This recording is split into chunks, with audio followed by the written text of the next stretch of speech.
Assalamualaikum warahmatullahi wabarakatuh. Perkenalkan, nama saya Tri Andani, NIM 12140311574 dari kelas 2F Ilmu Komunikasi. Berasal dari kelompok 7 dengan mata kuliah pengantar jurnalistik, dosen pengaku Ibu Dewi Sukarti MSc. Baiklah, saya dari kelompok 7 akan membahas tentang 4 teori pers menurut Fred S. Sieber, Theodore Peterson, dan Wilbur Schramm dalam bukunya yang berjudul Four Theories of the Press 1956. Yang pertama, teori pers otoriter, dan yang kedua, teori pers bebas. 1. Authoritarianism media theory atau pers otoriter. Teori otoritarian merupakan teori normatif yang menempatkan semua bentuk komunikasi di bawah kontrol elit pemerintah atau otoritas. Teori ini pada mulanya berkembang di negara-negara monarki di Eropa, di mana kerajaan dan gereja merupakan otoritas tertinggi di suatu negara. Aplikasi teori ini dimulai pada abad ke-16 di Inggris, Prancis, dan Spanyol, yang pada zaman berikutnya meluas ke Rusia, Jerman, Jepang, dan negara-negara lain di Asia.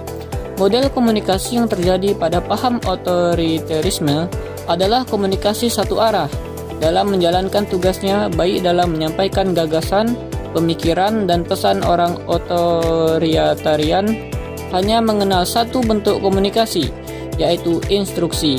Bentuk komunikasi yang persuasif untuk meyakinkan dinilai menghabiskan waktu dan tidak efisien. Menurut Fred S. Sieber, teori otoriter menyatakan bahwa hubungan antara media massa dengan masyarakat ditentukan oleh asumsi-asumsi filsafati yang mendasar tentang manusia dan negara. Dalam hal ini tercakup 1. Sifat manusia, 2. Sifat masyarakat, 3. Hubungan antara manusia dengan negara, dan 4. Masalah filsafati yang mendasar, sifat pengetahuan, dan sifat kebenaran.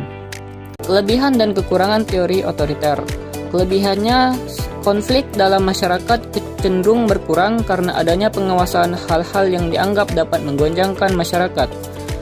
2. Mudah membentuk penyeragaman, integritas, dan konses yang diharapkan pada negara sedang membangun dan memerlukan kestabilan.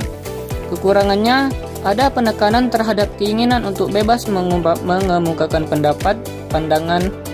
Mudah terjadi pemberedelan penerbitan media yang cenderung menghancurkan suasana kerja dan lapangan penghasilan yang telah mapan.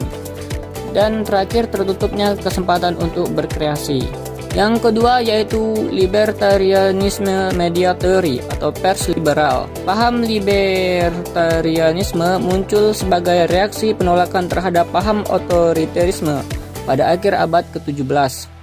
Kaum libertarian berpendapat bahwa sifat alami individu untuk mencari kebenaran untuk mendapatkan kehidupan pribadi dan sosial yang lebih baik.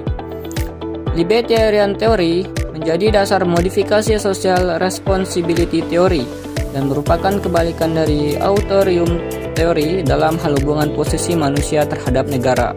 John F. Kennedy Media Demokrasi 1991 dalam Baran dan Davis 2012 menyatakan setidaknya harus ada 3 konsep fundamental dalam kebebasan pers. 1. Teologi, memberikan forum bagi masyarakat untuk menilai baik dan buruk. 2. Kebebasan individu, kebebasan pers merupakan yang terkuat, setidaknya kebebasan dari elit politik. 3. Kebenaran, kebohongan dan hal-hal yang salah harus dilawan. Suatu gagasan harus dapat diperdebatkan dan diuji. Jika tidak, hal itu hanya akan menjadi dogma. Dengan demikian, pers seharusnya bebas dari pengawasan dan pengaruh pemerintah. Agar kebenaran bisa muncul, semua pendapat harus dapat kesempatan yang sama untuk didengar, terus ada pasar bebas. Pemikiran-pemikiran dan informasi, baik kaum minoritas maupun mayoritas, kuat maupun lemah, harus dapat menggunakan pers, selain memberi hak warga untuk bersuara dan kontrol sosial. Kekurangan dan kelebihan pers liberal. Kelebihan, media memiliki kebebasan dan menghindari kontrol pemerintah terhadap media.